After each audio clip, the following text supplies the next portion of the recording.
this civilization is finished, but it might birth something else very interesting. Either we wriggle through on the cliff edge, or we totally fall apart, or something is born out of where we are right now, which can be very beautiful, because it will not be about material stuff. It will be about connection and relationship, and that will be with each other and with the land on which we live. For me, that's the thing that keeps driving me on. It's like that kind of, that triumph of the possible. I can imagine that world. I can see that world. It's green, it's fertile, it's fun, it's sexy, it's naughty. It's all of the things that are currently being met through the wrong means. But it's all deep-rooted human aspiration of dancing and laughter and playfulness and collaboration, which is really hardwired within all of us. And yet we've been distracted. We're distracted about how we meet those needs. And if we can reconnect back to them in a more profound way, then the world will be a very different place.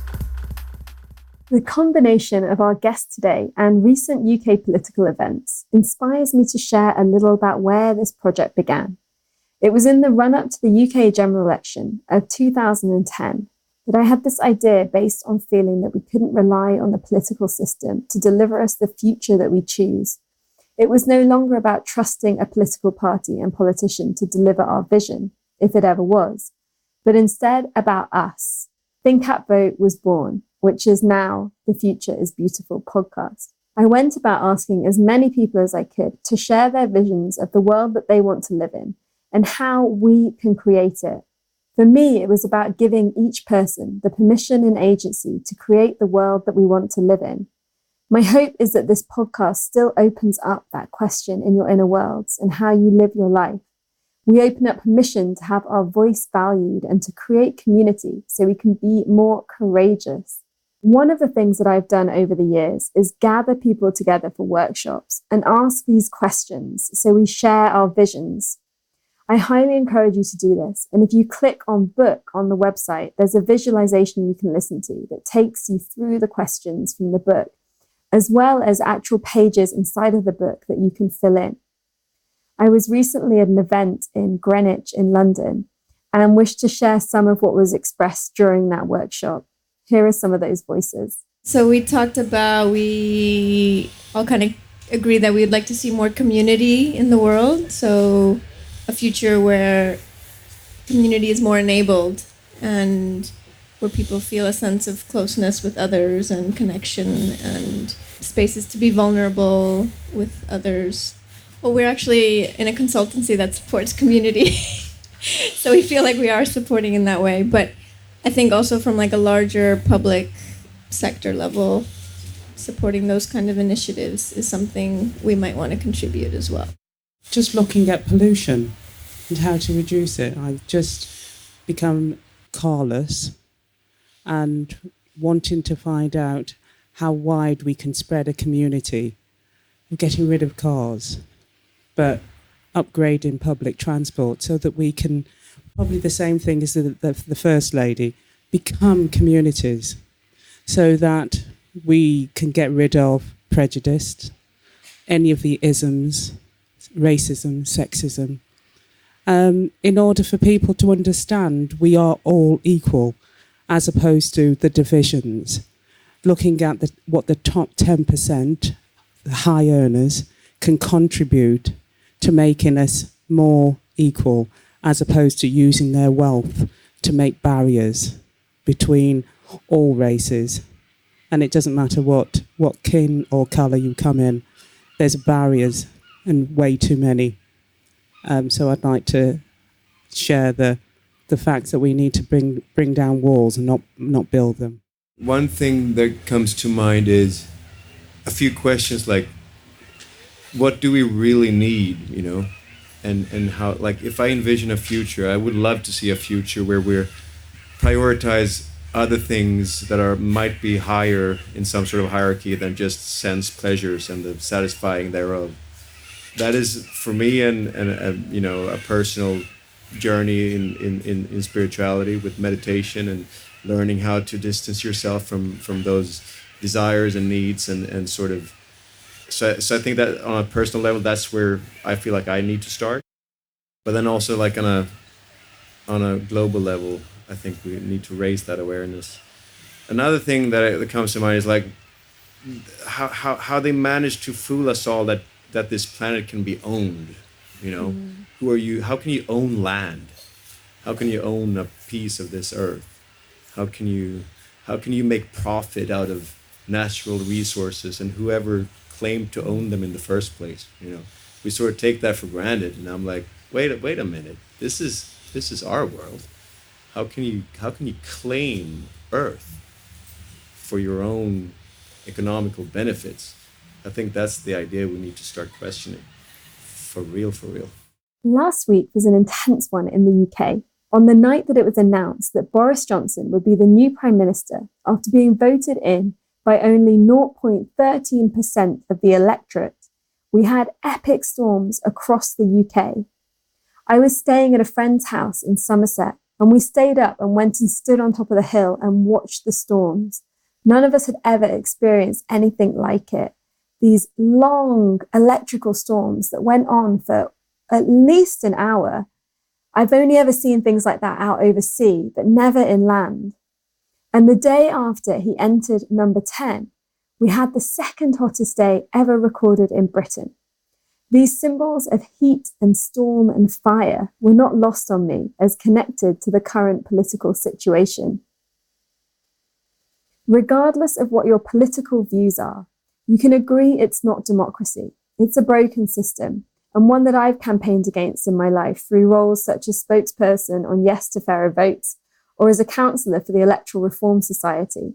One thing I have learnt about politics is the unbelievable keeps on happening. Just like with climate breakdown, we have the moment or the revelation that should change everything, and still business as usual happens. I wonder how long we as citizens are going to allow things to be run like this, or how and when we will insist on something that better serves us and our future. When does this civilization, as we know it, finish? Right, my guest this week is Ed Gillespie, who I met when I worked on a project back in 2008 with the sustainability communications agency he co-founded, Futera. Ed actually spoke at both of our book launches, the initial one for The Future We Choose in 2012, and when the new edition, The Future is Beautiful, came out in 2016. At the later launch, I remember him saying something like this: the future is all here, meaning that we have everything we need, but it's not evenly distributed. Ed is a writer, communication specialist, serial entrepreneur, poet, and futurist. He is the author of Only Planet, a flight-free adventure around the world, a book about his circumnavigation of the globe without getting on a plane. Ed is an inspirational keynote speaker, a facilitator in responsible leadership with the Forward Institute, and is actively involved in a number of ethical, purpose-driven startup businesses. If you don't yet have The Future is Beautiful book, you can download the ebook as a gift on our website and also order printed copies. It has over 200 contributors and beautiful artwork and is really very special. And this week, I have launched Presence Collective, which is an online community for creative, connected, and courageous living. We'll be exploring different themes each month with practices and tools you can bring into your daily lives to live that connection between your inner and outer world. This month, the theme is creativity, and with it, you get a Learning to Meditate course and Setting Up Morning Rituals course as a gift for being founding members. For more information on this, click on courses on our website. And thank you for being part of this wonderful community. We have our next Patreon video call this weekend, so please make a donation if you wish to join and connect that way. And now for Ed. I hope that you enjoy this conversation as we go into flight shaming, eco-burnout, and what lies beyond sustainability. Welcome to The Future is Beautiful, with me, your host, Amisha Gadiali. On this show, we explore the weave between politics, spirituality, creativity, and sustainability. It's time for us to move beyond silos and into an integrated way of being. Every one of us has ideas and personal experiences to share that can lead us to a brighter future. This is the revolution. Despite the challenges we face as a global community or the pressures that we meet in our daily lives, When we stop and dare to dream, to ask ourselves the big questions, and to share what we are already doing, we create the future that we wish to wake up for. That future is beautiful. Ed, it's an absolute pleasure to have you on the show. Welcome to The Future is Beautiful. Delight to be here. And it's especially poignant. I've been wanting to talk to you for so long because I feel like you have been working on this stuff for forever. It feels like it sometimes. And we've known each other for a decade, and you spoke at the book launch for The Future is Beautiful and contributed to that book as well. And we've shared many conversations over many drinks. I didn't mean to say drinks. Freudian slip. But there were drinks. Over many different contexts at different points about what's going on. And I'm just really curious as to where your current take is now on the concept of, is the future beautiful, or what is it that we need to be paying attention to lead us there? Which is the $1 million question. I mean, I think in some ways my views are incredibly fluid. I think they kind of fluctuate almost on a daily, if not hourly basis. And I think there's something about being in that kind of very fluid state. Often when you speak at events, when you're talking about things, people say, you're trying to outline the challenges and the opportunities and the threats and the risks and all this kind of maelstrom of issues which are coming together and coming to the fore. And then people say to you at the end, so Ed, are you an optimist or a pessimist? And it's like, oh God, why did it have to be so binary? Because I think on a day-to-day basis, some days I get up and I've got fire in my belly, and I can see the opportunities all around, and that makes you optimistic. It gives you hope because you can see all these courageous people doing all these fascinating, amazing and brave things.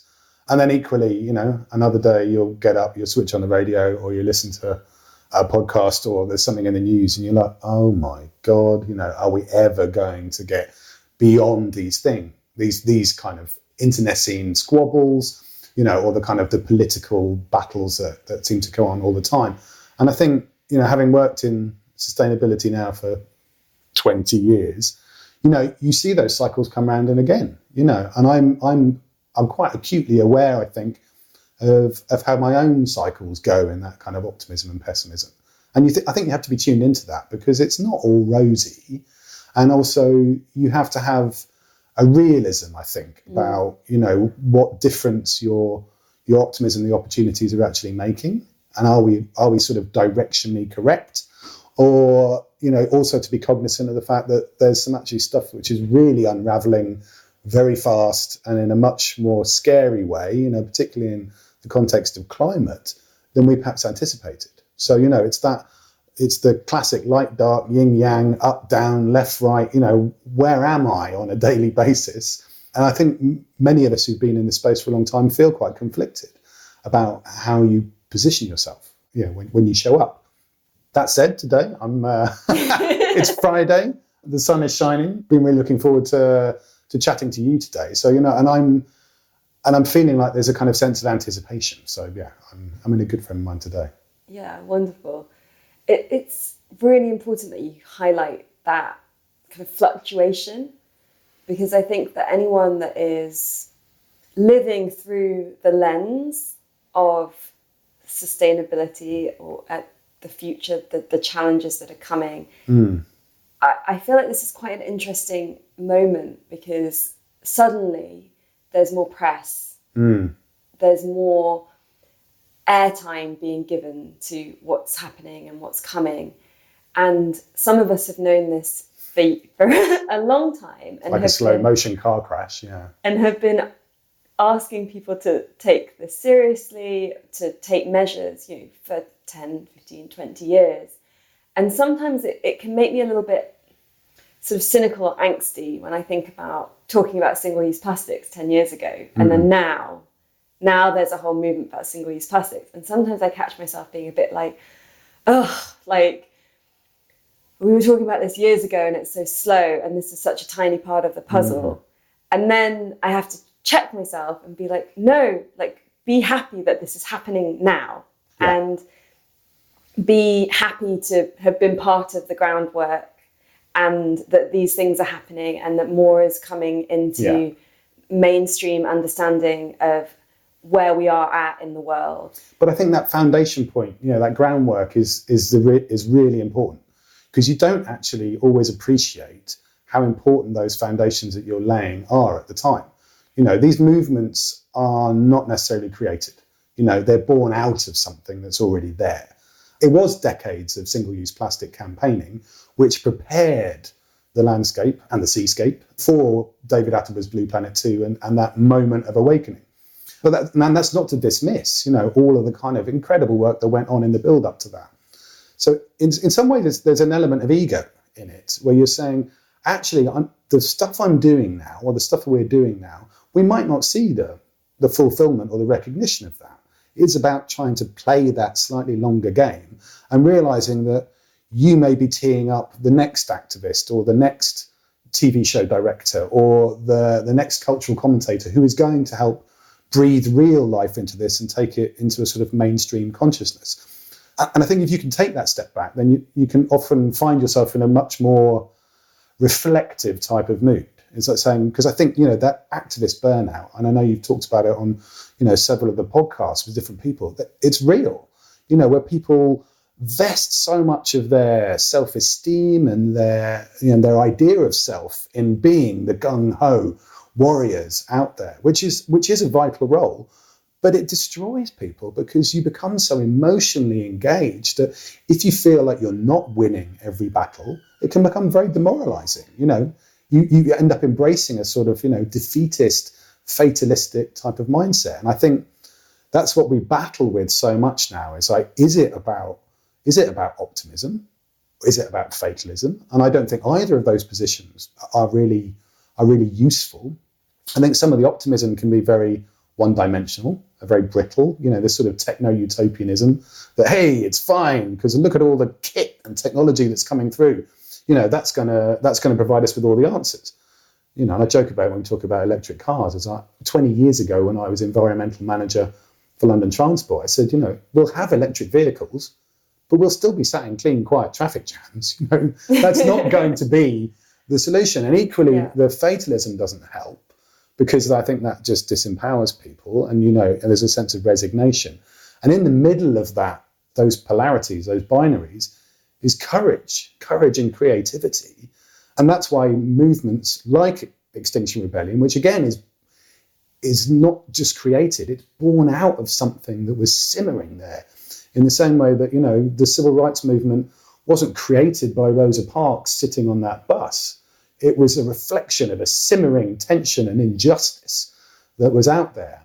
And I think what excites me about the moment now is rebuilding those sort of coalitions across society, going back to sort of my veteran days and the early days of my activism, which was, late 80s, early 90s road protest movement, where we had the swampies and we had the tree occupations and the tunnels being dug, and the Women's Institute serving people tea and sandwiches. It was a genuine sort of across society type of connection. And I think you're starting to see that in Extinction Rebellion, where you've got everyone from the school strikers through to Phil Kingston, who's 83 years old. That's very heartening. And that's a very different, it's not about, this one-dimensional optimism. It's not about fatalism. It's about that creative courage that sits at the heart. And I find that very stirring and very inspiring. It's beautiful. How do we tap more into our creative courage? Yeah, these are the things we're wrestling with. It's like, it's in all of us. And actually, at the moment, the vast amount of our creativity is misdirected. I've worked in creative communications around sustainability for the last 2 decades of my life. And so I'm a great believer in the power of creative comms. But the trouble is, we're still using the vast majority of that creativity to feed the same monster that's actually undermining everything. Consumption is still a key part of the puzzle we have to unpick. It ain't just a techno fix. It's not just about moving an energy system into renewables. It's not just about shifting from fossil fuels to green energy. It is actually about reimagining how so many of these systems can and should work. Same way, it's not just about relocalization of food. What I always come back to, the fact that it has to be about a shift in mindset, because all of these different tactics are just sort of competing with each other. And when you get to the root of it, when you actually sit down with folk and can have a deep conversation, which is why I think the idea of citizens' assemblies is so powerful, because when we're actually able and given the space to engage with the challenges and look at what the options are on the table and the real hard choices that have to be made, I think there is a kind of collective wisdom and intelligence which hopefully emerges, where people can look at the greater good and people can look at, the socialization of what might seem like radical ideas and actually listen to each other to get something emergent which comes out of it, which everyone can buy into and everyone can believe in. And I think the problem at the moment is there's so many of these kind of I'm holier than thou right argument. We get this from a lot of activists. It's like going, oh my God, if everyone could just see the light. And yet most people's mundane reality with the daily pressures that they might have on paying the bills and getting the kids off to school don't allow them the space to engage in these issues. And yet we know that actually many of the solutions that we need to have are the things that would make people's lives, genuinely better, that would bring a kind of a sense of well-being. Because at the minute, the creativity, going back to your original question, has been about creating this hollow set of needs. So much of particularly of the obvious stuff is advertising and marketing, but that's a kind of desire engine. And it's a desire engine without end. It doesn't matter what we're selling people, we'll always be selling them something else. And so it's a treadmill, and it will ultimately end nowhere and could ultimately unravel everything. And so you have to, at some point, you have to step off that hedonic treadmill and go, where that's going to lead me to a life of dissatisfaction, and it's also going to unravel everything that I genuinely love and care about. And that's where it gets tricky, because we've been conditioned for several generations into that type of mindset. And yet we know beyond a certain level, we have umpteen amounts of evidence which just show that beyond basic needs, none of that stuff makes us any happier. And those basic needs are absolutely vital. And yet on the other side of it is this idea of connection and the reconnection back to nature and back to each other, which is the stuff that is genuinely needed and feels so absent when people are feeling atomized and lonely and individualized. And whether it's being done consciously or subconsciously, or often both, it's turned us into these very sort of needy, angsty folk who can't see the wood for the trees, and we think that the next hit of materialism or the next hit of consumption is going to provide that satisfaction, and it won't. What are some of the solutions that you see? Because you alluded to we have the solutions. Yeah. The stuff that gets me excited, I don't think it's techno-utopianism. To me, it's like a weird mixture. I'll talk about it as sort of like handicraft and spacecraft. It's like stuff which we do with our hands and stuff which we might do, which might be high-tech. And I think it's that mixture of the two. It's not one or the other. Again, no sort of false dichotomies here. Some tech is going to be amazing. I came across a guy the other week who was using AI. He'd left Google DeepMind to use artificial intelligence to help change the predictability of solar power on the UK grid. Because now we can map every single solar panel in the country. You combine that data with weather maps. And so you can then say roughly where the cloud cover will be from the satellite pictures. So you can pretty much do a calculation which shows that we can measure how much solar power, probably on a short cycle, in the next 4 hours, we're going to be getting from the UK panels. Now that's vital, because once you have that, you can then turn down your fossil fuel baseload, because you've got a degree of predictability. So it's, elements like that sort of technology makes me go, wow, that's using genuine intelligence and insight. And the flip side of it is we probably need to grow stuff. I've got my little balcony garden. Nothing brings me more joy than watering my bloody tomatoes in the morning. You know, the simple thing. But if you go back historically, everyone talks about the bloody Second World War, and I'm not going to go down a massive metaphor on that one.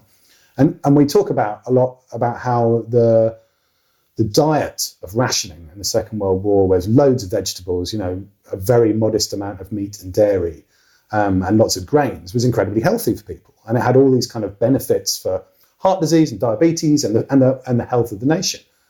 But there's an increasing body of evidence which also said it was the social aspect of growing stuff together which also massively contributed to well-being.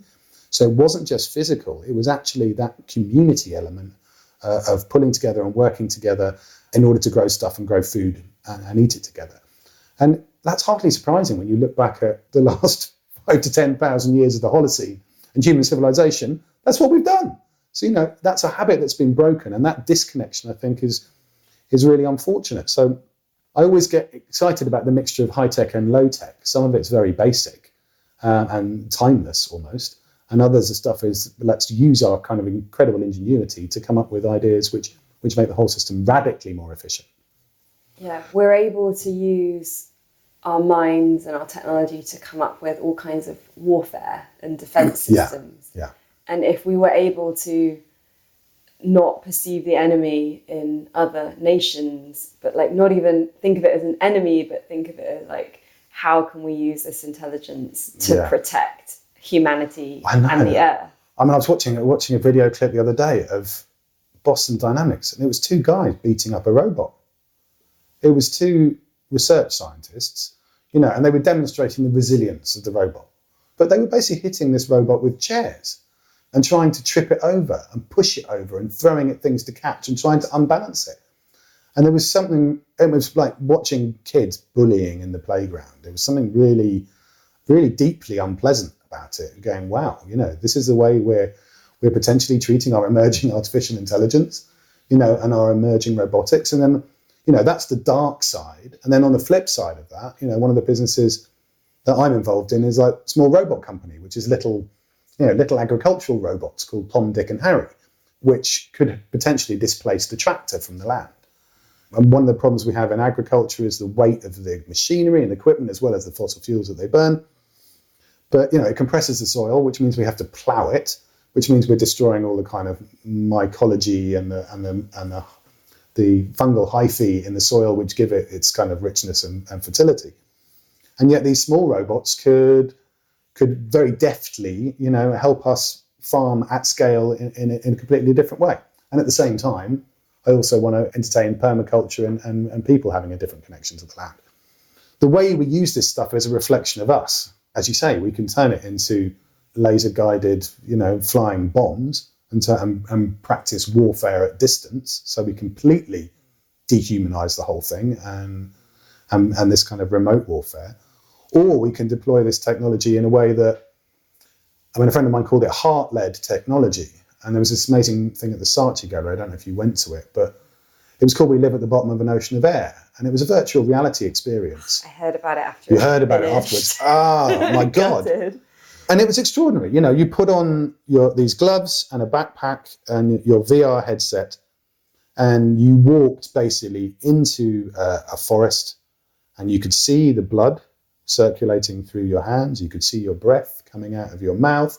And then you could walk inside a giant sequoia. And then as the rain came down, you could see the transpiration of the water up through the tree. And it was a rapturous experience. And all it was doing was manifesting what's happening all the time and making it visible. You know, all these flows and these interconnections and these interdependencies were suddenly made real and visible and tangible, even though that invisibility of wonder is going on all the time. I came out of it. I mean, people were having an incredibly emotional time going, oh my God, you know, I'm a biologist. So I was like, this is amazing. You know, I've pictured this in my mind's eye and now I've just experienced it. But people were leaving it in tears, generally going, oh my God, I had no idea that this was what was going on. So I think, you know, you can deploy these technologies in ways which can actually lead to amazingly powerful epiphanies for people and these realizations of this incredible other world which is going on beyond the simple five senses that we enjoy. And how we can tap deeper into our connection with nature, because we have more than 5 senses, but even we don't even use the 5 senses most of the time. No. Even if we go for a walk in nature, we're often thinking about something else, looking at our phones, like not really paying attention. And so an experience like that, where you get a taste of what's really available, or what's really happening, and it has to be immersive. I think one of my favourite sort of inspirations at the moment, Dr. Martin Shaw, talks about it from an Aboriginal perspective, where the Aboriginal Australians say, your culture is only 3 days deep. Yeah. And there's something really amazing about that. But you have to go and be stripped away. And that's why the kind of the Native American practices around Vision Quest are, 4 days, 4 nights, it's all of that, because that's what it takes. And I've only done 24 hours, and even that was special. But I'm gobsmacked when you ask people, and I actually, I used to lecture on the Cambridge University Masters in International Conservation Leadership. So these are conservation specialists from all over the world, very experienced people. I asked a group this year, I said, how many of you have done 24 hours alone in nature? Out of 30 of them, 3 of them. So even these people who, for conservation and love of nature is absolutely central to their career and all of their ambitions and aspirations, most of them hadn't done 24 hours alone. And I do think there's something very powerful in that. I noticed it even in the very brief flavour I had over the 24 hours in the Pyrenees. The way you become hyper-focused and hyper-sensitised within hours, suddenly everything has come alive. Your touch, your hearing becomes incredibly acute. The things you're seeing, suddenly the fascination of the ants at your feet is like mesmerising. And it is all those different layers that, as our layers are peeled away, more layers of the world are revealed. And it's so interesting how, because of our cultural obsession with comfort, that nature has become so scary. That the idea of insects or the unknown aspect or being a little bit cold or whatever it is, that most of us don't want to have to experience those discomforts when we can be very comfortable in this life. And I think this notion of our culture being 3 days deep is very... It's just... I saw the video that Martin Shaw did about that, and it's beautiful, and we'll post a link to it, because I think it's one of those things that if anyone can watch. And I'm trying to get Martin to come on the show, but he's quite busy at the moment. busy and, likes to play hard to get. It's a man in demand. But this notion that it would only take 3 days of all the systems that we know that are bringing food to supermarkets, all of these things to break down. So if for whatever reason, some big climate catastrophe, some war, something that changed the way that everything as we know it is available, that we could, this lifestyle that we have in the West, where you can just go into any shop and order something, get it from Amazon, whatever you need to do, whenever you need to do it, that it would just take 3 days for us to run out of everything. Yeah, that's the just-in-time society we've created. That's why when, Jem Bendel talks about food challenges, we really don't realise how thin the skin of civilization on which we skate is. People say 5 meals from anarchy, don't they? Because you can't govern a hungry nation. And we've seen it before, Again, when you become a bit of a veteran in this space, you go back to the moments where you've seen things happen. You think, actually, this could be a little bit of a future echo. Yeah, and I always go back to 2000, so it's nearly 20 years ago, when they had the fuel blockades of refineries during the kind of truckers' strike. People were gobsmacked then about how quickly the shelves empty, because the just-in-time system, and it's probably worse now than it was 20 years ago, means that, if you don't get a delivery one day, we're living above the Sainsbury's local downstairs here. You can tell when the truck's delayed because half the shop's empty, because it is literally topped up on a daily basis. So, yeah, that kind of vulnerability is quite scary. And I also watched Werner Herzog's film the other day about the internet.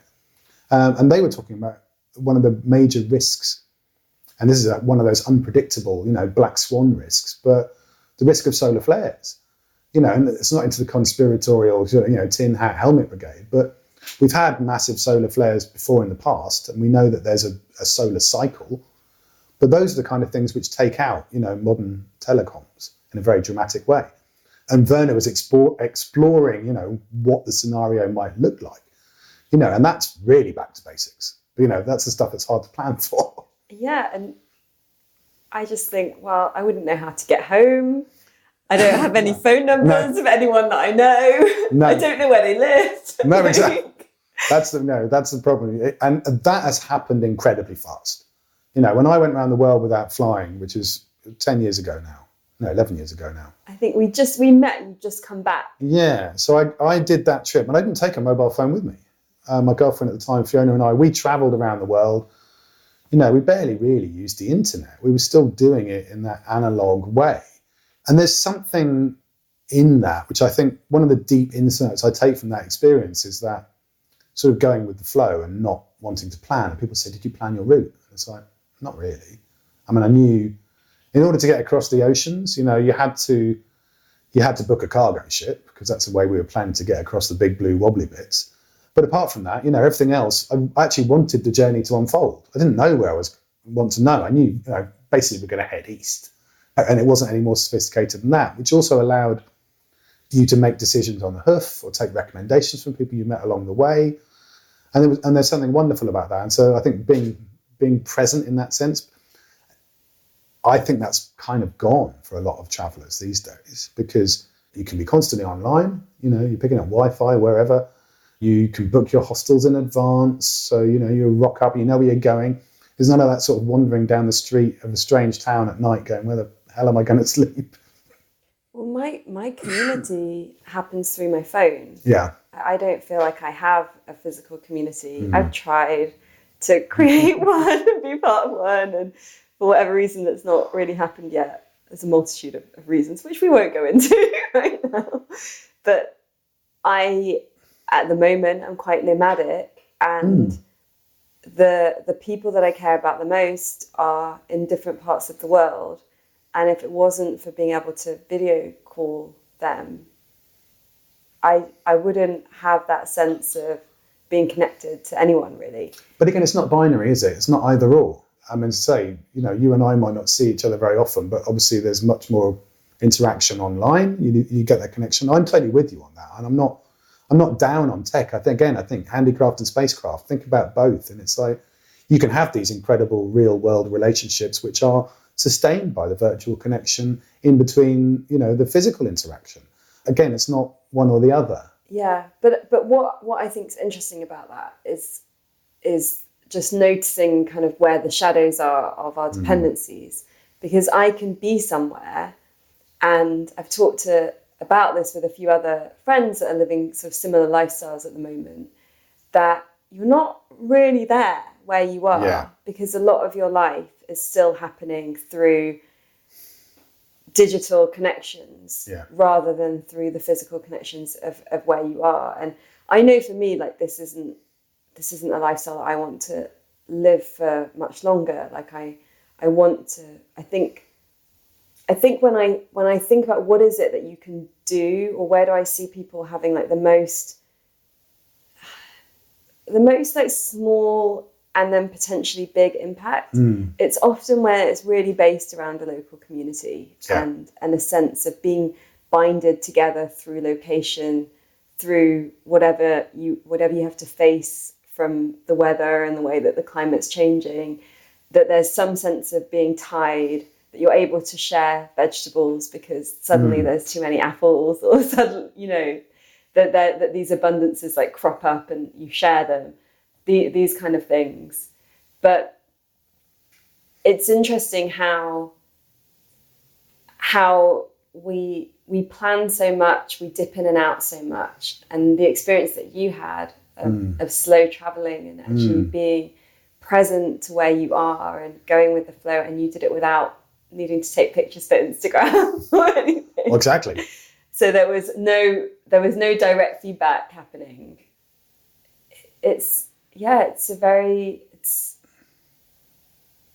it allows for a kind of presence that we have lost. Yeah, I'm saying that's been lost very quickly, I think. I mean, I look back on that trip, and sometimes the insights have only emerged years after the experience. But I mean, that observation, as simple as that, just, I wasn't updating social media stuff because I think Facebook was only a couple of years old, apart from anything else. It wasn't a big deal, and Instagram didn't exist. And so, the one connection, I mean, I wrote a column for The Observer, and that was really my update piece. And that sort of took me back, in a way, to one of the things which kicked me off into the sort of sustainability journey in the first place, was actually doing a year's voluntary teaching in Jamaica when I was 18. And there we had no phone. This is how old I am now. But the village and the school I worked at, the nearest phone was 15 miles away. I kept in contact with my mum, via airmail. And sometimes it'd be like 3 weeks for a return letter to go round. So my mum wouldn't have known I was alive or dead, most of the time, until the next letter arrived. And now parents, have got kids travelling, if the kids don't check in every 24 hours, they're like, oh my God, where are they? And so in a way, the world's got smaller, but the kind of some of that degree of freedom and liberation that I had, and even when I was doing the trip around the world 11 years ago, you disappeared. We literally disappeared for weeks at a time, and no one worried.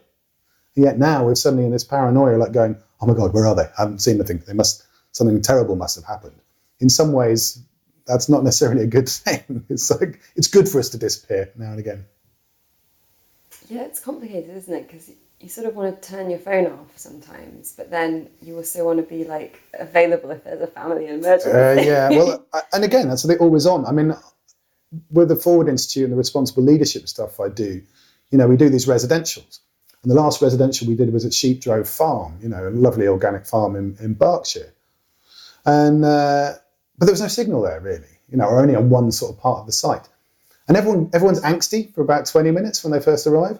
And then you see them all relax, because it's like, oh, I can't be on. Actually, I can't be connected. And so it was almost like they were freed. The obligation, because then you could turn around to people and go, sorry, I was in a place with no signal for 3 days. And people almost treating it like it's a naughty treat. Like, sorry, I can't do any work, can't get back to you, can't respond because I've got no signal. Yeah.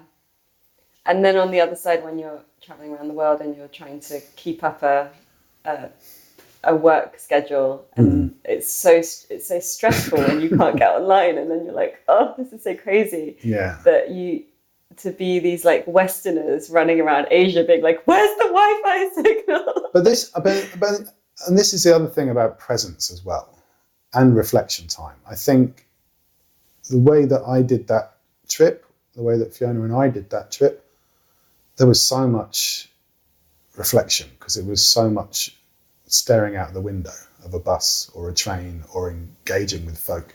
There wasn't that, as you say, the constant connection back to a virtual community or someone elsewhere. It really was just about being immersed in the world. I mean, I've talked about it as, this transition of landscape, culture, people, language, cuisine, this gradually, slowly unfolding journey, which also, when you do it entirely over land and sea, creates this like continuous photographic memory in your head of where you were, which you just don't get on a plane, because suddenly you're in Hong Kong and you've got no idea what happened in between.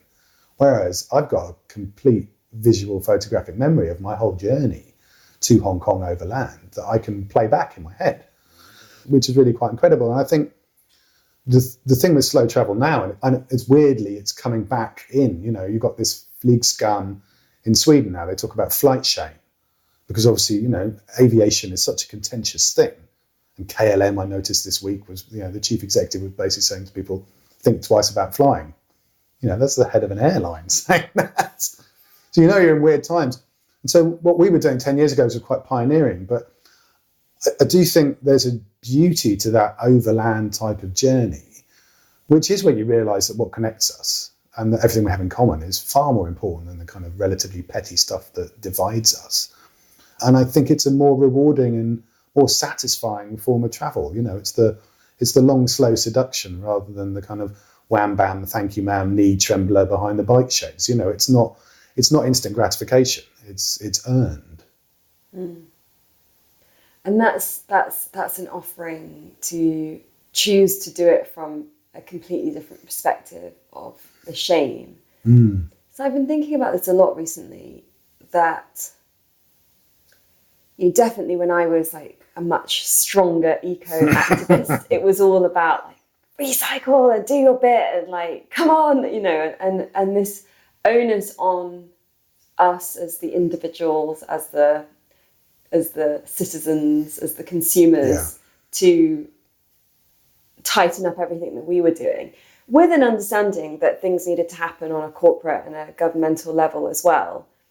Now I think it's quite interesting. There's a big pressure in the media for people to do their bit.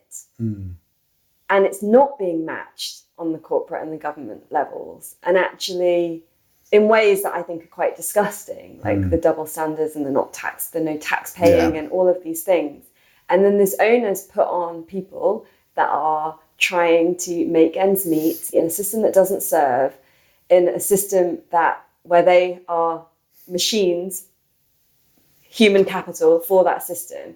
And then suddenly, after working a 10-hour day with 3 kids, who all want these trainers and this, that, and the other that they've seen on TV, then you've got to go and look after your tomatoes, and you've got to go and make sure that you've taken this to the right bin, and you've got a week for a holiday, but now you don't feel like you're allowed to fly, and so you've got to save up for these expensive trains. There's a lot of pressure that's being put on people. I agree. No, and I think, and that's also a sort of classic neoliberal tactic in a way. It's like push it back onto the individual. It's like, and I agree with you. I think the shame is really counterproductive. I don't think shaming people is particularly helpful in this context at all. But at the same time, I think that devolution of pushing back responsibility onto the individual is also a complete kind of misdirection, because you can do all of your individual bits, even if you can manage to kind of handle it all in the context of a busy and demanding life. But the trouble is that all the challenges are systemic, and in actual fact, we can put pressure on and we can make our changes, but we actually need those big shifts to happen, and a lot of them will have to come from government and business, working in harmony with citizens in some ways. And it's only by dragging those organisations to the table that we have a sort of a hope. We all go on about the fossil fuel businesses because they're an easy target, and it's justified that we should target them. With my Greenpeace hat on, I think, and with my XR hat on, I think it's totally justified. But at the same time, that fuel is still driving a lot of our society. And if you're doing your school run over many miles, and you've probably got to put fuel in your car and all. Jonathan Porritt said it brilliantly once. He goes, we all suck with the devil, but some of us just choose to use a very long spoon. You say, it's fine. My spoon's 20 feet long. I'm that far away from fossil fuels. But we're all on a continuum. I get a bit frustrated when it comes back to individual behaviour change again, which is why I think the demands of Extinction Rebellion was so powerful in the fact that they got cut through, because it's like, tell the truth and act like that truth is real is an incredibly engaging rallying cry, because people feel that things aren't right in the system. They sense it. They have a consciousness, and they may not like the fact that their kids are breathing terrible air, when they're on their way to school, because everyone's driving. And they can sense that there's probably something not right with the food system. They can see that they can't see the shift that's already happened in the energy system. I think that one of our other challenges now is making the visibility of the shifts that are already underway much more tangible to folk, because we're in that massive paradigm shift on energy at the moment. The UK is gradually weaning itself almost entirely off the coal base load.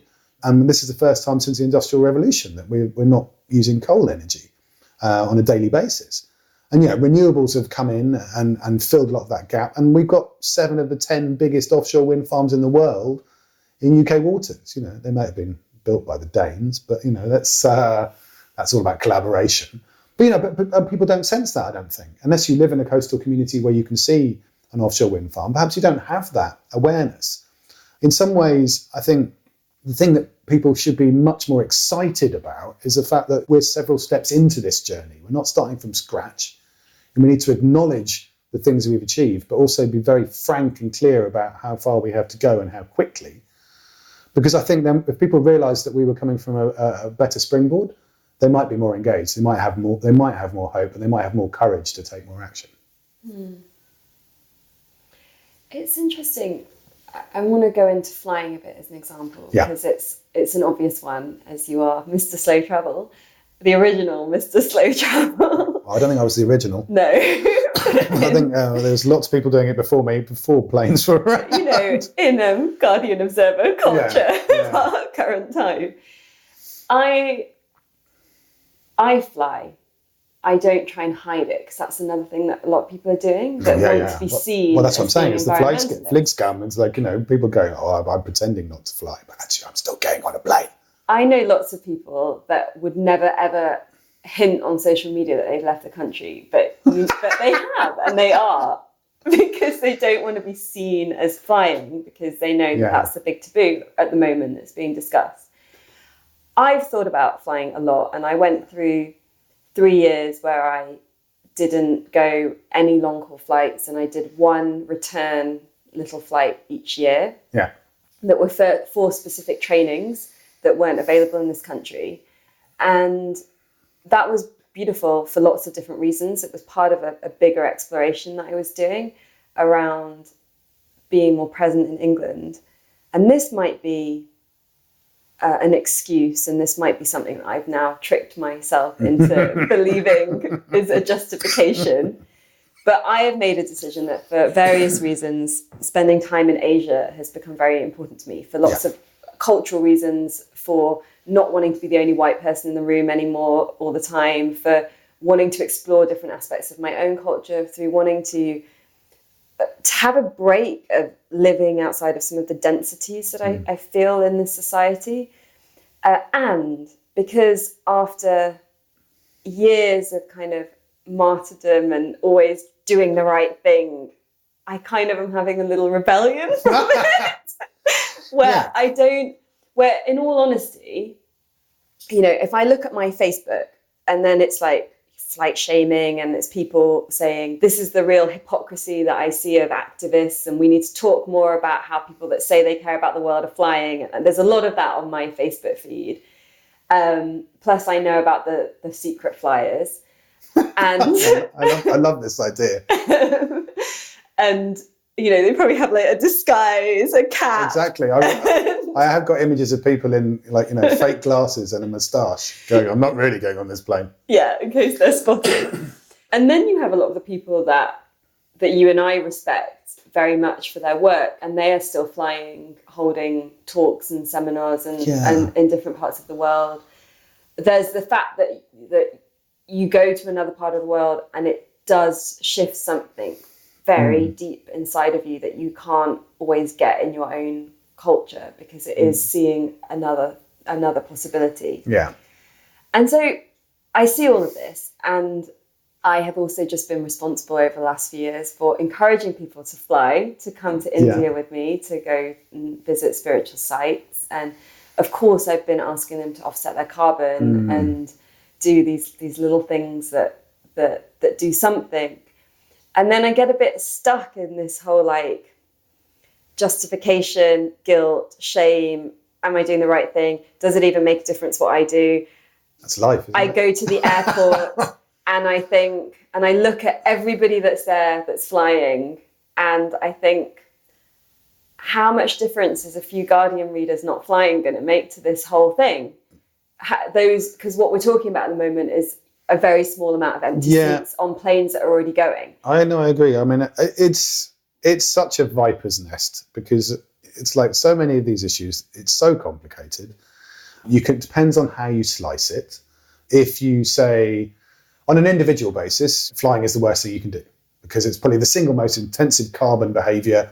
You can be holier than thou in every other way. You get on a plane and boom, your carbon budget is completely exploded. That plane was going anyway. And then on the other end of the spectrum, you've got the fact that aviation is only 3% of global carbon. You go, okay, so actually in the mix, livestock agriculture at 18%, much more significant. So meat and dairy and all of that kind of stuff is much, much bigger than aviation. And then you've got somewhere in the middle where you have countries like the UK where we are binge flyers. We fly a lot, probably something to do with being an island. What's the percentage of how many people of the population fly? Well, this is the thing. And then in any one year, half the UK doesn't get on a plane.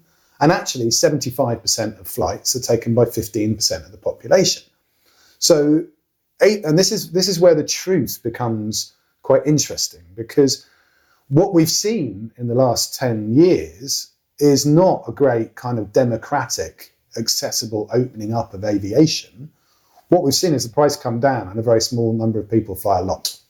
And so when we talk about, aviation expansion, this is why it becomes like a line in the sand. So yes, the individual stuff probably doesn't make so much difference. When you talk about the expansion of Heathrow, you're going, well, what are we expanding that for? And one argument will say, well, it's about growing the economy. It's like, well, yeah, by massively growing the carbon. And actually, if we put the third runway at Heathrow, it will make Heathrow the single biggest emitter of carbon in Britain. It will literally be that kind of hub. So it becomes very problematic.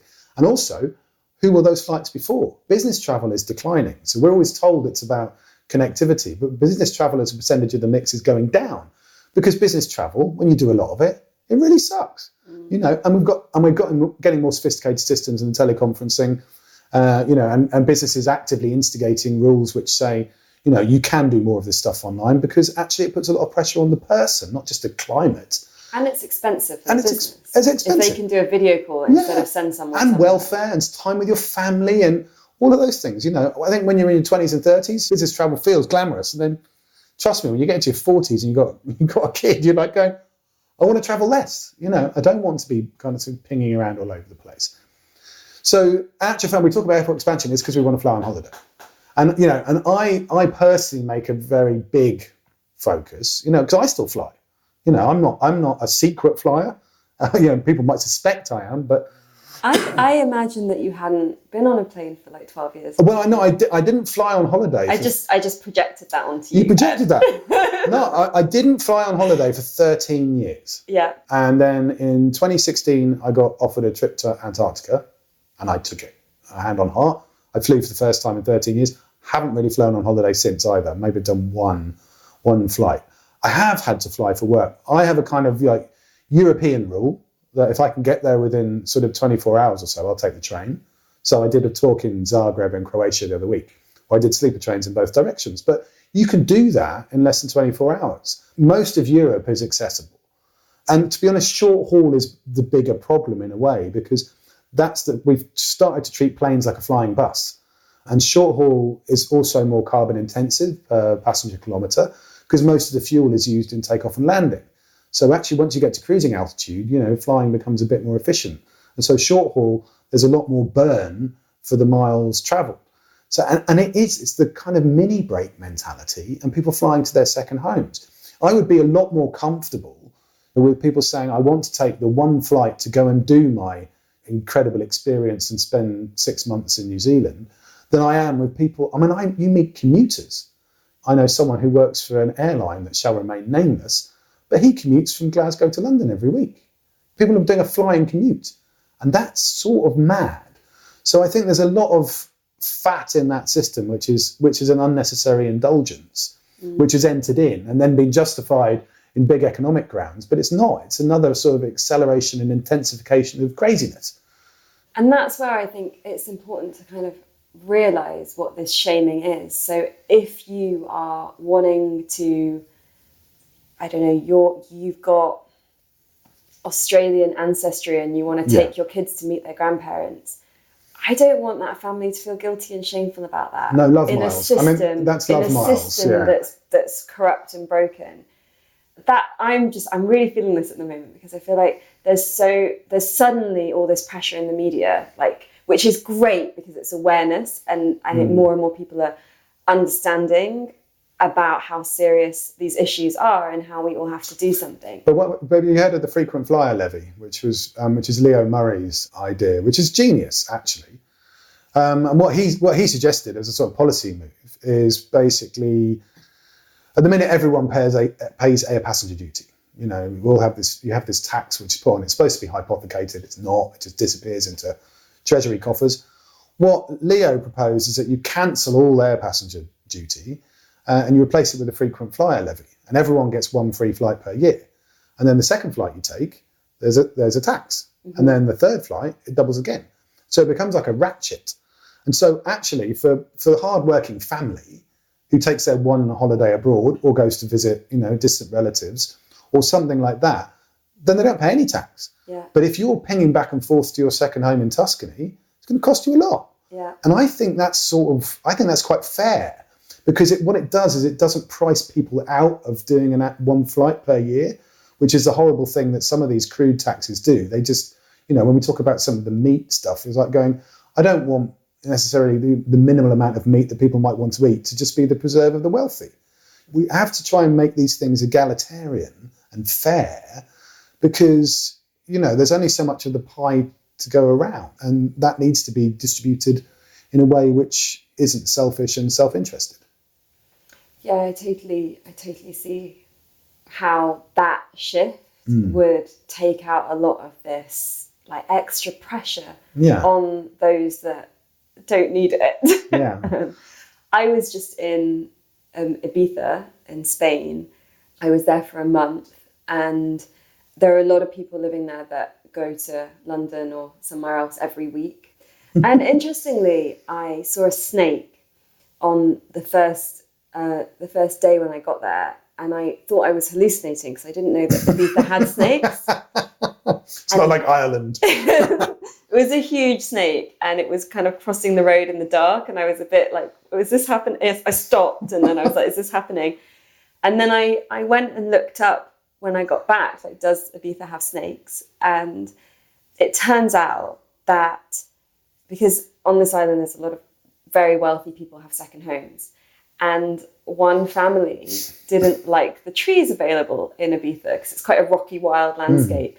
Some people have lawns of British grass, which they got there somehow. The reason that there are snakes is because some people imported olive trees to put in their garden, and there were snakes in the roots. And so now Ibiza has the snakes, and then it's taken away the population of, they have these lizards that kind of are famous in Ibiza, but you can't find them anymore. And it's really interesting. It's that level of consumption, greed, wanting everything that we can, that's causing a lot of the problems. And it's also causing all the aspiration problems that we're being sold through advertising, which is making everyone think that they want a little bit of something like that. Well, I mean, you see it. I mean, the EasyJet generation, you know, the whole advertising campaign is about actually frequent flying is totally normal. People are being marketed a lifestyle which is then positioned as being something that everyone should aspire to. For me, flying is so precious. It's such an incredible thing. If you need to go and visit a relative in Oz, or, you know, or in Jamaica, or, you know, if you're from the West Indies, then yeah, there's very few options. You know, most of us are not crazy enough like me to get on a bloody cargo ship to cross the Atlantic for 13 days. Or couldn't take the time off. Or can't take the time off. Although, you know, my philosophical response to that is actually time is all we have.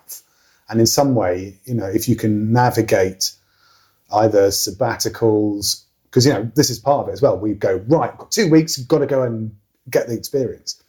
Whereas actually, interestingly, in a much more fluid freelancing and contractual world, people don't have the same kind of long-term job security, which is another issue in itself. But, you know, to be able to negotiate those longer gaps between jobs actually facilitates a more relaxed slow travel. You know, when I was at Futerra, my agency, we introduced a slow travel policy for employees, which we would say, if you take a train on your European holiday instead of a plane, we'll give you an extra day's annual leave. So you won't lose a day. When I would argue that, you know, taking the train to Spain down through France with a nice bottle of wine and a good book is not a loss of a day of a holiday. It's lovely, it's relaxing, you've got a fantastic view. It's a really beautiful experience. But at least it totally spiked that thing of people going, I can't do it. I mean, we have to change the pricing as well. I mean, the one thing that people always come back on and go, well, it's so expensive to take the train. And that's a government job. Essentially, there's no tax on aviation fuel. So basically, we all subsidise aviation indirectly. So the same fuel that goes into a car or a train or a bus is cheaper for a plane, which is why you can fly halfway around the world for 200 quid and then get stiffed 200 quid going to Manchester. And there's also another layer of exploitation in there as well. But the fact is, it's not a level playing field. Yeah. So, all of this stuff, I understand, I don't think you should target the individual, but I think you can be expected for the individual to at least have some consideration as to what the kind of the repercussions and implications of their actions might be. Totally. I'm coming from the perspective of a reformed martyr. So Exactly. God knows there's enough of those around. No, but I saw a SodaStream advert yesterday. Someone had sent, and it was featuring the kind of some of the actors from Game of Thrones. It was some kind of zeitgeisty moment, and it really struck me because obviously SodaStream's marketing point now in ecological context is no plastic bottles, because you just make your fizzy drinks at home. But the advert started with a guy in the supermarket buying a dozen bottles of bottled water, 2 carry packs, and literally having someone in like grey nun outfit with a bell walking up behind him going, "Shame, shame," but it hit me because and actually I felt a bit sick watching it, to be honest. Because it was a kind of obviously a satirical take on some of the campaigning stuff, which is obviously counterproductive, and it was clever in one sense, but that's the problem. No one wants to be that shaming person because it's horrible, because it is holier than thou, and we use it all too frequently. And nobody wants to be shamed, and nobody wants to feel guilty. And I don't think that shame and guilt are, if we're doing any action that comes from shame or guilt, it's not really going to lead us where we want to go. No, and again, I don't want to keep talking about XR all the time, but I think what they've done in terms of striking that balance is really good, because they've asked people, what do you feel? What do you think?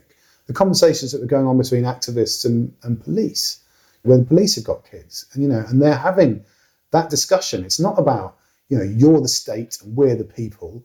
It's not about the different factions. It's like saying, how do you feel the world's going? Does it feel right to you? And that's not a guilt-based conversation, because that's about a collective responsibility. Because if the solution has to be collective, then the ownership of the problem has to be collective. And that shaming can be very divisive on an individualistic basis. By acknowledging that we're all culpable, back to our long spoon, hopefully we find it more liberating. And that's where the grieving comes in, and that acknowledgement of loss, and also embracing the fact that life on the other side of transition will probably look very different. Hello, this is Amisha. We are just taking a little break from the conversation here. On behalf of myself and the team, I want to say thank you for being part of creating a beautiful future. We make this for you, so that we will all have the vision, wisdom, and activism we need at this time to weave a new narrative. Can you help us with this? You can do that by making a monthly donation to the podcast to cover our costs. Just the equivalent of a fair trade banana you might eat, or a chai latte you might drink whilst you listen to this, will make a huge difference to us.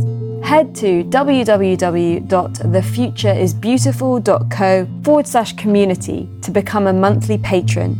And the other thing is to tell your friends about this podcast so they can tune in too. Send them a message or post on social media and let them know what you love about it.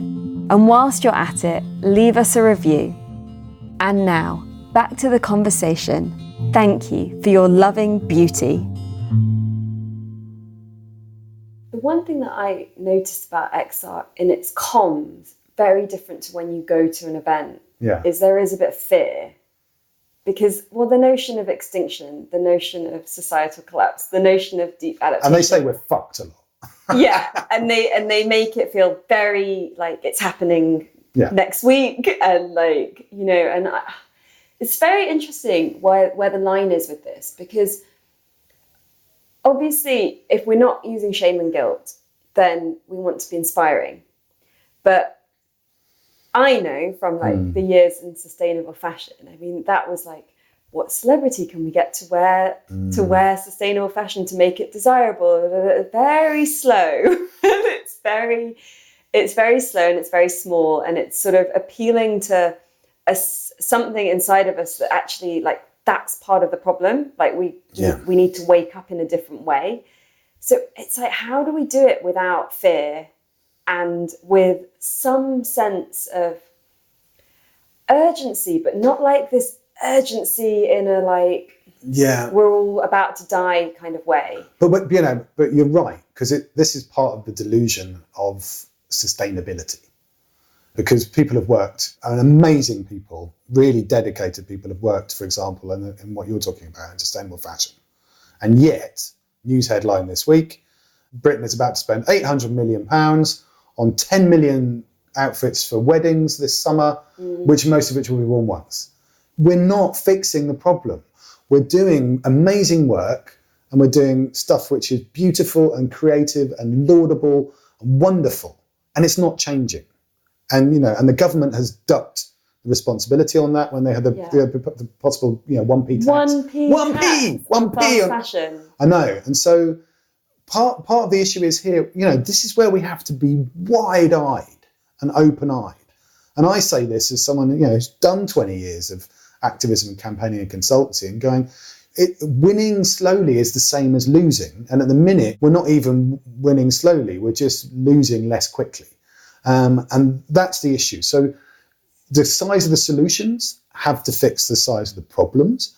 And this is where I've had, quite difficult conversations with colleagues. It's like, if what needs to be done doesn't fit within commercial and political realities, then we have to change those realities. And that's what XR has done. And we can debate back and forth, but in the 18 short months, and it's probably even slightly less than that, since XR was conceived, and remember, like I said, it's a movement that's born out of something that's already there. But, 3 demands: climate emergency has been declared, citizens' assembly is going to be happening. Actually, the zero carbon by 2025, if you talk to people in the know, go, well, that's pretty much physically impossible. But hey, we have to aim high. And, if we aim completely impossible, then we might actually get somewhere in terms of transformation. So it's been remarkably effective. And I think this is where, sustainability as a movement is sort of dead.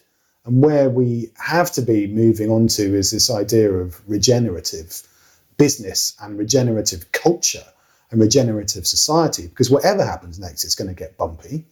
Whether we get one extreme societal collapse, or whether we get some kind of really cruel and difficult, uncomfortable transition, or whether we actually have a transformation which happens at pace and at scale, and we wriggle out of this, relatively painlessly.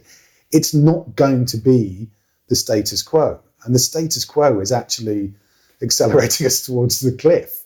It's like a wake-up call for those of us who've perhaps been a bit complacent and a bit complicit. And it's to say, I can't remember whose quote it was. So something, what are you going to do with your one wild and crazy life? Mary Oliver, wild and precious life. Yeah, exactly. And I'm not going to spend it in another workshop with another client who doesn't have the ambition to do what needs to be done, who is stuck in a mindset of miserable incrementalism, and I'm propping up a completely unsustainable business model. I'm just not going to do it. I want to spend my time working with passionate, purpose-driven entrepreneurs whose businesses are genuinely doing something wonderful and transformative. In fact, that's the very reason why they've even set up a business in the first place, is to fix a specific problem. That's where I want to focus my energies. And that's what is galvanizing me now. It's like, you big buggers, have had your chance, and you've kicked the can down the road and you haven't done what needs to be done. So I want to work with the people who are going to eat your lunch. Can you share some examples of some of the businesses that you're working with that you think are really innovative and exciting? Well, one of the first ones I invested in actually came off the back of my trip around the world. When I was going around the world without flying in one direction, Kate Andrews was going around the world without flying in the other direction. And we had a loose connection, through the sustainability community back in the UK. We met on Lake Atitlan in Guatemala, had a drink, and we talked about setting up a train ticket website. She'd had the idea, and she said, "Are you interested?" I said, "Sure." We wanted to make it as easy to book a European train as a European plane, make it seamless. And Loco 2 was the business that came out of that. And we were the first pioneering business to be able to do a one-click transaction, Birmingham to Barcelona, and sell you all of those different train company tickets in one go. And we sold the business to SNCF, and it was wonderful, because for me, I only invested in that company because I wanted to be able to book European trains, and it was a nightmare because you used to have about 3 or 4 different websites open trying to work out how the connections all linked, and it was almost impossible. And so we made it seamless, we removed the friction, and actually the idea was to get people off planes and onto trains, and hopefully we did a bit of that. I mean, my interests are very diverse, so I'm involved with growing underground, the renewable energy powered LED lit hydroponic farm in a disused tube tunnel under Clapham North. I'm involved in Panda Packaging, which is doing bamboo and coconut based packaging to displace pointless plastic. The small robot company I mentioned earlier. I almost lose track now because I've got about sort of 10 I'm involved with. You need to have the sort of list in front of me, but all of which, are run by what I would say very conscious entrepreneurs who've all had a specific epiphany or moment in going, there's a real problem here, and I think I can fix it. And I think that's the courage. That's the creative courage we started the conversation on right at the beginning. Those are the people I think that, we should be getting animated about. Those are the people we should be heroing a little bit more, because they're the ones fighting against the odds. And those are the ones I think who will be recognised as we look back from the other side of this transition. Let's say 2030, we're 40% down in emissions. We've done the heavy lifting that needs to be done in the next 10 or 11 years. They'll be the people we look back on and going, those were the folk with the big hearts. Those are the folk with the strong stomachs. And those are the folk with the bright brains who helped us identify the solutions which eased the transition. Mm. Yeah, absolutely.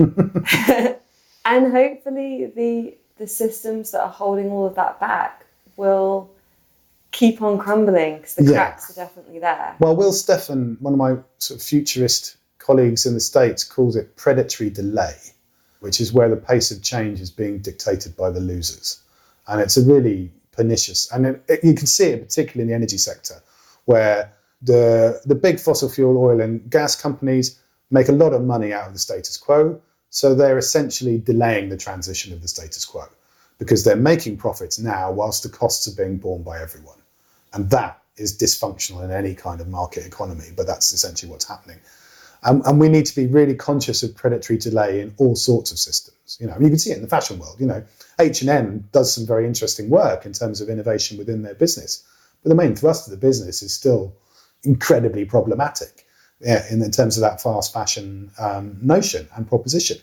And I'm also a little bit wary of that, you can have it all mentality. It's like all your desires, everything is fine. You're entitled to want all of these things, and we will supply them to you in a more efficient way. It's like, well, what happens if some of that aspiration and desire is really unhealthy for you in terms of the hedonic treadmill that I was talking about earlier? And us in general. And us in general. I might want to go to Barbados on holiday, but, because of the person I am, I would find it really difficult to justify now, because that's become part of my identity. And as you can tell, I'm a kind of iconic follower of fashion. So I don't know, Ed, you've got some unusual shirts. I've got some unusual shirts, yes, and there's definitely something to say about that. But in the same way that you shouldn't expect to be able to eat meat 3 times a day, because of the repercussions. So it's like, and I think now it's all about how do we find these elegant balances? How do we talk about what's the talk yesterday by an American guy, an academic, who was talking about the great simplification. Actually, maybe we'll look back on, the last 50 or 60 years of consumer-based market economy and go, that was mental. What were we thinking? As I say, there was some extraordinary elements of progress made, but then beyond that certain point, it becomes like almost psychotic. And perhaps in hindsight, we'll look back and go, well, we kind of sort of collectively lost our minds for a bit there. And then we realised, and going full circle, as these circles often join up in the strangest of places, we realise we've already got everything we need. And the things that we really value are, that love and connection. Absolutely. It's just like when you mentioned H&M, and I was thinking about this flash of seeing an article about Norway's like asking H&M, like, what exactly is this sustainable fashion business that you're promoting? Yeah. And I was thinking back to when I was much more involved in sustainable fashion and in that kind of inner corporate workings. And a lot of it was like, well, we don't want to scare away corporates that want to make shifts, and we want to help them, help to educate them, help to make it easy for them, make it attractive to them, all of this kind of thinking. But then when you see, like, 8 years later, what that's actually turned into, there's a little bit of a like, hang on a minute, it's feeding. Well, that's the problem. The hungry ghost. It's exactly that, and it's, you know, the fact is we haven't delivered really any absolute decoupling of economic activity away from resource throughput. The decoupling we've managed to do is relative. So, you know, we may be doing the same stuff relatively more efficiently, but because we're growing the overall economy, we're wiping out all of those savings.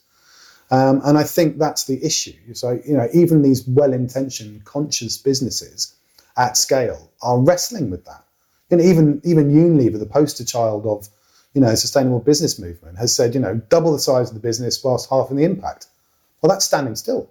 That's not getting better. Even if you deliver that incredible ambition, you're still going to be having the same impact as you are now, which is probably problematic.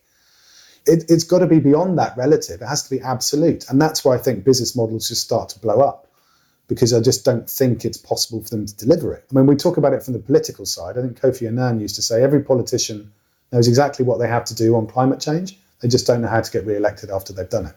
You know? And maybe businesses have the same problem. It's like they can't change. They can't pivot. They can't shift fast enough. You know, we get Bob Dudley of BP saying, let's be clear, this is not a race to renewables. And the rest of the world goes, well, yes, it is, Bob. It may not be a very pleasant race for you because your business model can't turn fast enough in order to accommodate this. But that doesn't mean it shouldn't be done. And so we're wrestling with these organisations that perhaps are on a kind of trajectory towards doom, and we just have to let some of them die. As we were discussing earlier, as Vinny would say, you know, just need to kill more of them more quickly. Yeah, it's Vinny Gupta.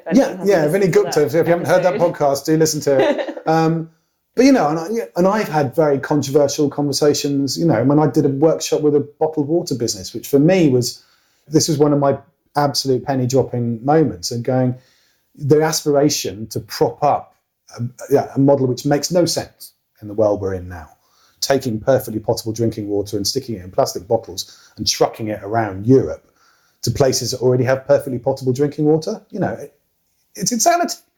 And yet here we are defending that model and trying to perpetuate it, where in any sense it's ludicrous.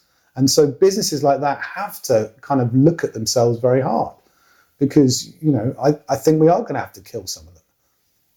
And when you put it like that, it almost makes me realise that one of the most key things that we can do as humans, individuals, consumers, is to just wake up and go, oh my God, everything around me is ludicrous. Yeah, but you can't unsee. And I think once that happens, you can't unsee it. I mean, again, someone said to me the other day, he goes, everything you do starts with a small fire. So think about, you know, because that's what we're essentially talking about in terms of fossil fuels at the moment. In a system which is saturated with burning billions of years of fossilized sunshine, pretty much everything you do starts with a small fire. And if you start to imagine that, and I talk about food waste, you know, when you're throwing that food, and we waste, you know, between 30 and 50% of the food we produce never reaches a human stomach. That's how much inefficiency there is in that system. And then we have the poverty issue. Yeah, you have the poverty issue. So yeah, exactly. We've got enough food. We can feed 10 billion people. We're growing the wrong stuff in the wrong places, and the distribution is terrible. But that wastage, you know, once you start to visualize the embodied resources in that food that you're putting into the bin, not just the carbon and the fuel and the water and the fertilizer, but the human blood, sweat and toil. Once you start to actually mentally visualize that in your head, you don't throw stuff away in any way near the same way. You can't unsee it. In the same way, you know, that I think the industrialized agriculture question is now coming much to the fore because people actively want to disconnect from that. They don't want to embrace the horror of industrial farming. No one wants to be associated with that because actually when you look at it, it's horrific. And when we turn the planet into one giant larder, I don't know if you've seen the data on it, but I talk about this in my presentations. You know, if you talk about it by weight, 96% of the mammals on the planet by weight are humans and livestock. 96%. About 36% humans, about 60% is our animals, and 4% is wild mammals. And with birds, it's even worse. It's like 70% of the birds in the world are chicken and turkey, are basic poultry for our diet, and 30% are wild birds. So this is the visualization. This is the truth. This is the tell the truth and act like that truth is real. That everyone's like, la, la, la, la, wandering through life. But this visibility, I think, is absolutely vital. And the way that we have this conversation is about overcoming what at the Forward Institute we call willful blindness. Willful blindness is actually a legal principle which says you are responsible for something that you should have seen, even if you chose or indeed actively strove not to see it. And this is where we're seeing this culpability the whole time. But I think it's about collective willful blindness, not just about the individual shaming. It's like saying we need to look at each other and we need to have honest conversations about what is happening here. And also those conversations need to be transnational because none of these problems get fixed on a national basis or within one company. And Yvon Chouinard, you know, founder of Patagonia, famously said this. He said, there's no such thing as a sustainable company in an unsustainable world. I can run the best business ever, but if I'm not changing the system, then I'm just virtue signaling my own purity. The other one, there's no fast fashion on a dead planet. No, I mean, well, people say that for all of it. You know, none of this works. This is the insanity of infinite growth. We will have some areas of the economy we need to grow really fast. So you imagine renewable energy still needs to accelerate and grow quickly, and there are other areas, like I said, they've just got to die. But the idea that the overall engine of economic growth can run infinitely is where we're at right now in terms of this shakedown starting to happen. And you can literally see the world slightly falling apart around the edges before our very eyes. That's not a very happy note to end on. Well, yeah, but I feel like we've kind of unpicked some of the major... Yeah. And a bit of a journey of like where some of this has come from and where we are now, and. But I think coming back to if we wanted to sort of lift it, I mean, I do think there is this notion of laying foundations for what comes next, you know, and actually I think that's what Jem Bendel talks about in Deep Adaptation. You know, what Rupert Reed is talking about, you know, in terms of this civilization is finished, but it might birth something else very interesting. Either we wriggle through on the cliff edge, or we totally fall apart, or something is born out of where we are right now, which can be very beautiful, because it will not be about material stuff. It will be about connection and relationship, and that will be with each other and with the land on which we live. And I think for me, that's the thing that keeps driving me on. It's like that kind of that triumph of the possible. I can imagine that world. I can see that world. You know, it's green, it's fertile, it's fun, it's sexy, it's naughty. It's all of the things, you know, that are currently being met through the wrong means. But it's all deep-rooted human aspiration of dancing and laughter and playfulness and collaboration, which is really hardwired within all of us. And yet we've been distracted. We're distracted about how we meet those needs. And if we can reconnect back to them in a more profound way, then the world will be a very different place. And that's beautiful. That also leads to quite a tangible something that everyone can do as preparation for deep adaptation for wherever we're going, is start to unclaw our materialistic drivers and start to pay more attention to the things that we have and the way that we relate to them. Yeah. From the waste or from the hoarding, like we kind of do both, and try and readjust that relationship. So when it comes to the point that that's no longer the basis of the world that we're in, it will be less painful. Well, because that question around scarcity and abundance is really live, you know, because I think we're raised in a very scarcity-led mindset. And in actual fact, we're already rich collectively beyond our wildest dreams. You know, you need to learn how to share stuff. Was it get rich or try sharing? And try sharing. Yeah. By sharing, I don't know. Yeah, what is it? It's because of the word, it's get rich or die trying, isn't it? It's like, it's get rich or try sharing. But Jonathan Haidt, the American psychologist, talks about the hive mind, you know, what encourages humans and makes us more collaborative. And he said usually it's three things. One is deep connections with nature, profound, almost spiritual connections with nature, dancing, and particularly dancing in a crowd, because we were probably dancing to communicate with each other before we were verbalizing stuff, and psychedelics, which that dissolution of ego and self. Obviously, those of us who've ever done psychedelics whilst dancing in nature with a whole crowd of other people, that's probably one of the most profound experiences. But I do think that's what we need to try and get back to, is those simple joys and pleasures. And also, just to bring it back to what you were sharing about Vision Quest, like you don't have to take psychedelics. You can just go and spend 24 hours in nature. Psychedelics are a shortcut, you know, and they're not for everyone. I think the real work is you don't need any stimulation or narcotic or anything to unlock potential, but you just have to work at it a little bit harder and a little bit longer, whether that's meditation, whether that's a Vision Quest, whether that's making time for your own reflection or your own kind of practice, whether it's yoga, qigong, walk in the park. It doesn't matter. I think all of those things are accessible to almost all of us, and that's the challenge. How do you remind people that actually it's the simple things that might make them more happy? And those are also the things that make all of this feel okay. Like, because we can't change that this is happening. Like, this is happening. And it's going to take some shape or form. Like the cultural society that we've created is not going to be the one that our children, grandchildren grow up in.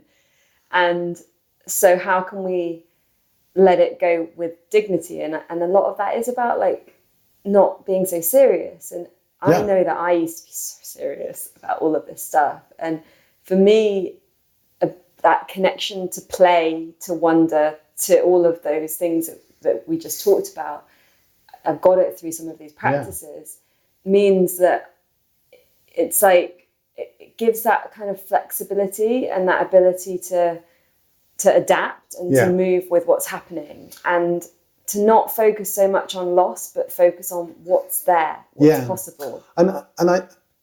And again, I think that, you know, the XR piece of grief and love, you know, we grieve because we love, you know, and actually using the grief instead of the anger. Because I think so many activists have been driven by that righteous indignation, like this is so wrong. And I think that's very visceral and it's totally understandable. But then there's something really quite profound about that engagement with genuine grief, which is where you can have that acceptance of loss, but also that reflection on to what really matters. Because it's only by understanding what is upsetting you in terms of the grief that you understand what you really appreciate and what you really value. And again, I think the policing, you know, on protest, when you've got a whole bunch of non-violent, you know, civil disobedience going on, and people wanting to be arrested and singing while they're being arrested, it has a profound disarming power on authority that is much more comfortable putting on a riot shield and a helmet, doing a roundup or a kettle. Again, it's not rocket science, but, you know, just using that love and a different tactic to engage people in loss and engage people in grief and love, and dissipating the anger in a kind of much more constructive and productive way. Beautiful. Thank you so much, Ed. It was a joy. Can we end on a joke? We can. Oh my God, you want me to? Do you always ask everyone? Well, it's the one I always tell in my presentation about two planets walking along through space. One starts itching and scratching and looking really uncomfortable, and the other one says, "What's wrong?" And the first one goes, "I've got a terrible case of Homo sapiens." And the second one says, "Don't worry, be gone soon." So yeah, slightly fatalistic, but you know. Thank you so much. And how can we find more, connect with you? What's your website? You Get in touch? you can read my book, Only Planet. I'm quite easy to find on LinkedIn and online. I'm there lurking on Twitter and Facebook. So yeah, I'm not elusive. The only confusion might be the other Ed Gillespie in the States, he's a former head of the Republican National Committee and basically my political nemesis. And it's quite obvious who you've encountered online. We'll post links to everything that you've mentioned, which is a lot of amazing resources and people, as well as how to get in touch with you. Thank you, Ed. That's right, thank you. Thank you for spending your precious time with us. As always, you can find links to everything we mention in this episode, download our book, and discover so much more over on the blog. We don't believe in selling you things you don't need through this podcast, and so it's made possible with you, our community. If you loved this and would like to fund our show with a monthly donation or join our online group to connect with other listeners, please visit www.thefutureisbeautiful.co and click on Community and Support. Please also share with friends, hit subscribe, and leave us a review so we can grow. Those gold stars really help others find us, so these ideas can spread. Here is to us, creating a beautiful future together. The Future is Beautiful is made by an all-female team working voluntarily or on reduced rates until our listener support grows.